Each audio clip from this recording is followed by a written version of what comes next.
Market memasuki fase di mana kita mengharapkan tidak ada data sama sekali, berarti akan terjadi koreksi. Tapi tidak seperti itu, teman-teman. Hati-hati, karena minggu ini ada beberapa hal yang harus dicermati, dan apa saja itu yang akan kita ulas untuk minggu ini. Oke, market mover berkisar antara data yang sempat dirilis di hari Jumat, dan itu sudah sempat kita ingatkan sejak hari Rabu dan juga Kamis. Tentunya Anda ingat bahwasanya hari Jumat kita merilis atau mendengarkan rilis data non-farm payroll, lalu kemudian ada average hourly earnings atau tingkat upah, dan juga terkait dengan tingkat pengangguran atau unemployment rate. Nah, hasilnya seperti apa? Hasilnya semuanya melemah, semuanya melunak, dan persis dengan apa yang kita gambarkan selama 1 minggu terakhir. Kalau Anda lihat di short video atau short story, kita sempat menayangkan terkait dengan apa yang akan terjadi dengan efek 3 data yang akan dirilis dari Jumat. Nah, semuanya datanya relatif lebih lunak atau lebih lemah daripada ekspektasi, bahkan bisa dibilang turun untuk non-farm payroll dibandingkan data bulan sebelumnya, 336.000, lalu kemudian muncul dengan 150.000. Nah, kemudian yang saya catat di sini, memang kalau kita perhatikan average hourly earnings ditunjukkan dengan data yang tingkat tahunan naik ke 4,1% atau lebih tinggi daripada ekspektasi 4,1% versus 4,0%. Nah, tapi kalau kita bandingkan dengan previousnya 4,3%, berarti menandakan 4,1% tersebut ada penurunan. At least itu adalah kabar yang cukup bagus. Ditambah lagi didukung dengan data basis bulanan yang ternyata turun ke angka 0,2%. Secara bertahap, ini adalah memberikan kabar ataupun angin yang sangat positif untuk risk asset. Yes, risk asset seperti pasar saham, Anda bisa lihat di situ, rally Dow Jones, Nasdaq, S&P, dan bahkan pagi ini dilanjutkan dengan kenaikan untuk indeks saham Asia. Jadi apa yang terjadi dengan Wall Street, maka itu akan juga menular kepada efek di market Asia. Nah, sekarang kita bicara tentang kemungkinan-kemungkinan yang terjadi. Kalau misalkan seperti ini, maka apa yang sudah sempat kita bayangkan di hari Senin yang lalu, terkait dengan window dressing mungkin saja akan muncul lebih cepat, dan Anda sebaiknya memanfaatkan paling lambat mungkin ya jangan di bulan Desember, melainkan harusnya setelah data CPI, dan itu berarti tanggal 14 November. Nah, bagaimana dengan keadaan sekarang? Posisinya sudah sangat memungkinkan untuk mengejar ke area rally yang terbaru. Walaupun mungkin akan ada jegalan dari geopolitik, tapi saya rasa akhir tahun tidak akan ada masalah. Yang menjadi masalah adalah kalau misalkan Fed memutuskan kenaikan suku bunga yang lebih tinggi atau bahkan memperpanjang kenaikan tersebut di tahun 2024. Selama itu tidak terjadi, Anda bisa menikmati window dressing ataupun Santa Claus rally. Jadi, manfaatkan hal tersebut.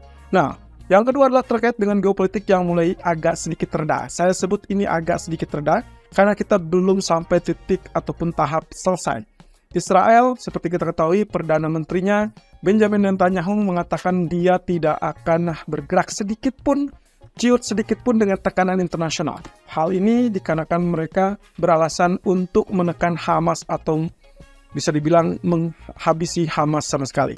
Nah, jadi kita akan mungkin saja melihat eskalasi meningkat di suatu waktu, dan saya tidak berharap minggu ini sebetulnya, tapi apapun itu, ada kabar yang terbaru yaitu terkait dengan kemungkinan itu bisa didukung dengan kapal selam nuklir milik Amerika yang sudah dikirim, sudah terkonfirmasi oleh Central Commander dari Amerika bahwa mereka berada di wilayah perairan Iran.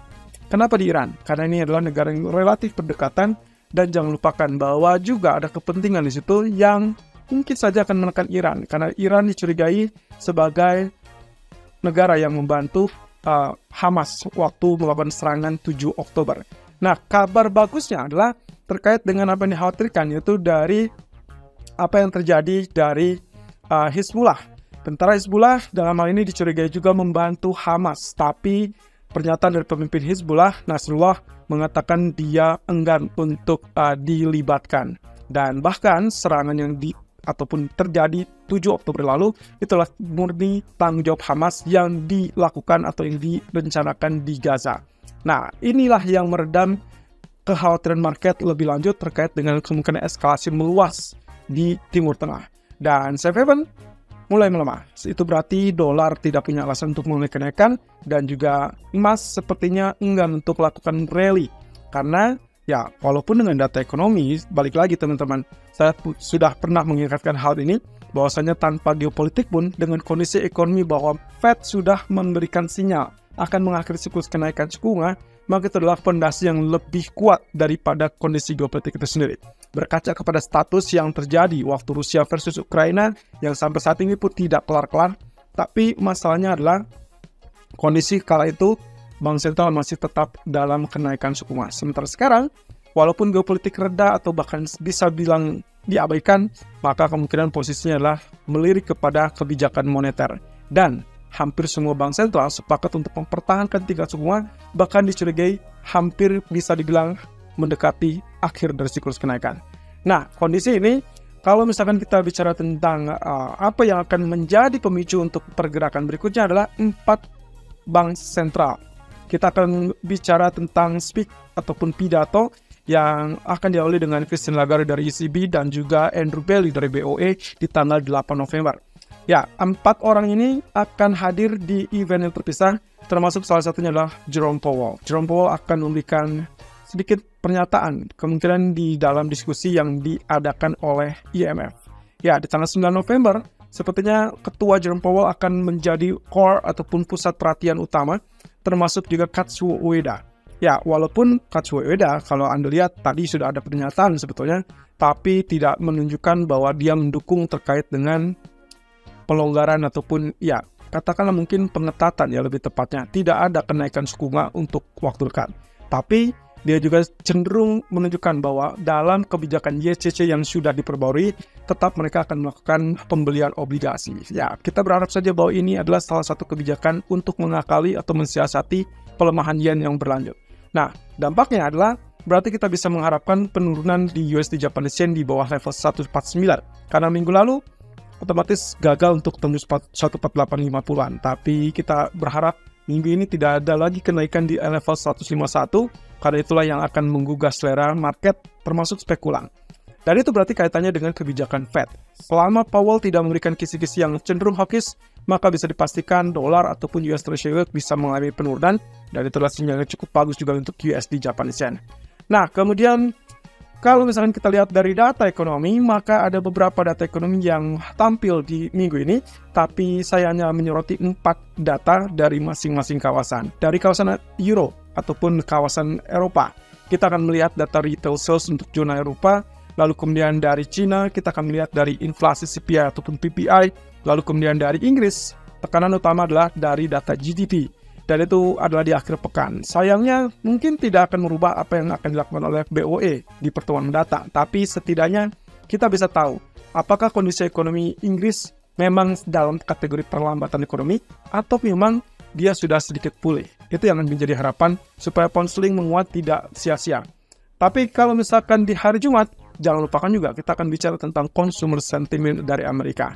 Kenapa saya cantumkan ini? Karena beberapa kali selalu mentah di area Michigan Consumer Sentiment. Dari hari Jumat adalah pastikan Anda tidak mengendorkan perhatian karena ada data GDP dari Inggris di situ, dan juga di malam harinya ada data Michigan Consumer Sentiment dari Amerika.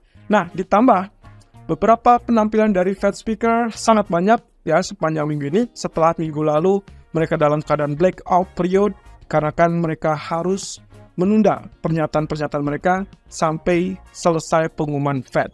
Dan oleh karenanya minggu ini akan sangat banyak. Ada Cook, Barr, Jeffrey, Williams, kemudian Logan, Jefferson, Bostic, dan juga Barkin. Minggu lalu, Bostic ataupun Barkin memberikan isyarat bahwa mereka sangat mendukung, sangat menyambut baik dengan data ekonomi yang relatif melunak. Salah satunya adalah non-farm payroll. Dan itu berarti dukungan juga terkait dengan pernyataan yang lebih less hawkish atau bahkan cenderung mengarah kepada dovish. Kita akan lihat pernyataan tersebut apakah bertahan atau tidak, termasuk dari seorang Powell. Kemudian dari BOE speaker hanya satu, ketua ekonom dari BOE yaitu Hu Pil. Kemungkinan itu yang akan menjadi isyarat apakah BOE masih tetap dalam jalur siklus kenaikan suku bunga atau tidak. Kenapa ini penting? Karena begitu Fed memberikan isyarat untuk menghentikan kenaikan suku bunga, maka diharapkan sebetulnya sisi positifnya adalah di mata uang lain, yaitu seperti pound sterling ataupun euro. Tapi saat ini yang paling potensial itulah zona euro, karena ECB-nya tetap bersinggungan dengan kenaikan suku bunga. Sementara BOE agak dilematis. Itulah sebabnya saya minta Anda untuk perhatikan data GDP-nya untuk melihat seberapa jauh kedalaman ataupun perlambatan ekonomi. Ya, pada akhirnya kita akan membahas terkait dengan kondisi terbaru dari emas ataupun pound sterling ataupun bahkan USD Japanese Yen nanti sore di live streaming Jadi kita akan coba lihat di sini apakah memang ini koreksi saja atau memang saatnya dia turun lebih drastis. Dan dengan catatan bahwa banyak pertanyaan bahwa apakah ini akan berarti menutup gap yang pernah atau sempat terjadi tanggal 7 Oktober saat Israel diserang oleh Hamas.